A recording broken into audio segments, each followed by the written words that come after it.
आदतें। आदतें तो अच्छी भी और बुरी भी। आदत तो आदत ही है ना।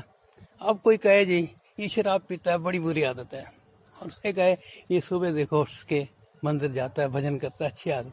आदत है, वो बिना भजन के नहीं रह सकता और ये बिना शराब के नहीं रह सकता।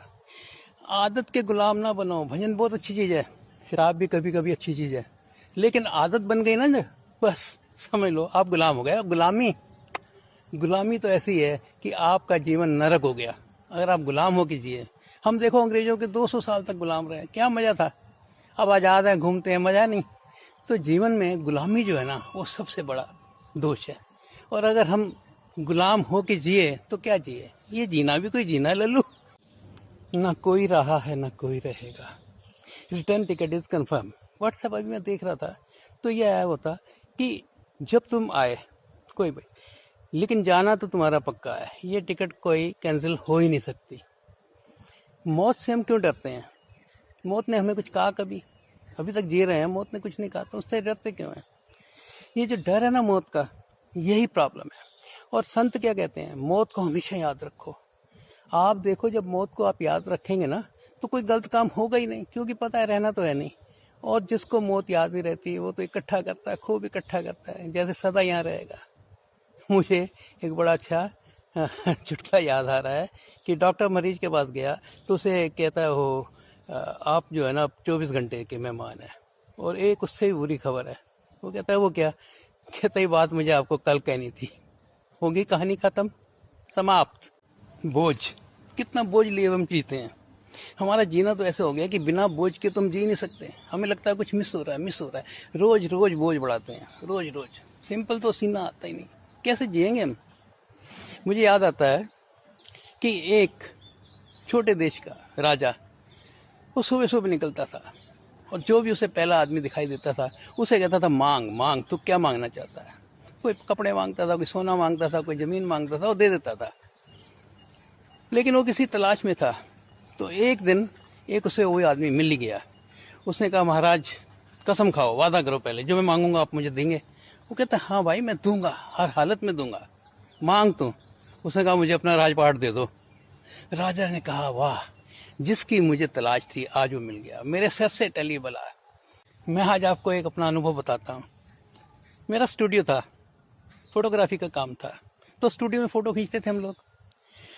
तो कई दफ़ा आउटडोर का काम भी करते थे।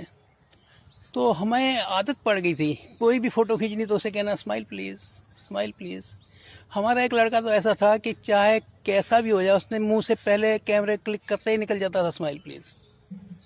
और ये हकीकत की बात है। आया एक आदमी, भागा भागा, फटाफट चलो जी हमारे पिताजी की डेथ हो गई, वहाँ फ़ोटो खींचनी है। मैंने कहा जा भाई चला जा, खींचा फटाफट। वो रिक्वेस्ट करने लगा तो भेज दिया उसको मैंने। हंसी तब आई कि जब वो फोटो खींचने लगा उनकी, क्योंकि उन्होंने अपने फेस की उसकी फोटो अपने संभाल के रखनी थी, आज तक फोटो खींचनी थी। तो वह कहता है स्माइल प्लीज।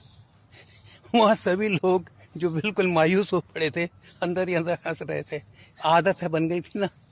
तो ऐसे ही मैं एक और घटना आपको बताता हूँ कि हुआ ये कि स्टूडियो में जब मैं फोटो खींचने गया तो एक नेता टाइप आदमी था।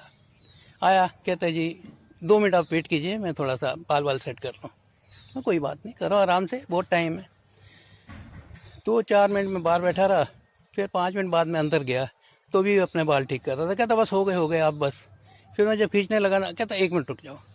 मैंने क्या, फिर शीशे के आगे गया, फिर अपना थोड़े से बाल इधर उधर कर करके तैयार होके कॉलर वॉलर ठीक करके तो बैठा। मैंने कहा हाँ जी अब तो खींच लो ना, बहुत टाइम हो गया। कहता 1 सेकेंड। मैं कहा अब क्या हो गया? जेब में हाथ डाला, टोपी निकाली, सर पे टोपी पहनी, कहता खींचो। बताओ, एक शादी के फंक्शन में एक लड़के की एक लड़की की मुलाकात हो गई। दोनों शादी देख रहे थे और दोनों के विचार ऐसे थे कि शादी करनी ही नहीं चाहिए। लड़का कहता है मैं खुद खिलाफ हूँ शादी के। लड़की ने बड़े तकड़ी है कि बिल्कुल शादी तो ऐसा है, मैंने ऐसे ऐसे देखे, उजड़े हुए घर उजल गए, बच्चे अलग किस्म से रो रहे हैं, मियाँ बीवी की आपस में बनती नहीं। लड़का कहता है जाके देखो तो सही कोर्ट में कितने केसेस हैं तलाक के, और जब उनके साथ देखो तो पता लगता है कैसे हालात हो जाते हैं। दोनों इतने खिलाफ थे शादी के, बड़े खिलाफ थे शादी के। होनी ही नहीं चाहिए, किसी हालत में नहीं होनी चाहिए। शादी जो है ना एक ऐसा बंधन है कि जिंदगी भर के लिए आप बंध गए, छूट भी नहीं सकते, कहीं जा भी नहीं सकते, फिर तलाक के चक्कर में, कोर्ट के चक्कर में लगे रहो, बस यही काम है और कोई काम नहीं। दोनों के विचार एक जैसे, दोनों का जब हमारे विचार मन मिलते हैं तो हम क्यों ना शादी कर लें, और दोनों ने शादी कर ली और वही हुआ जो होता है।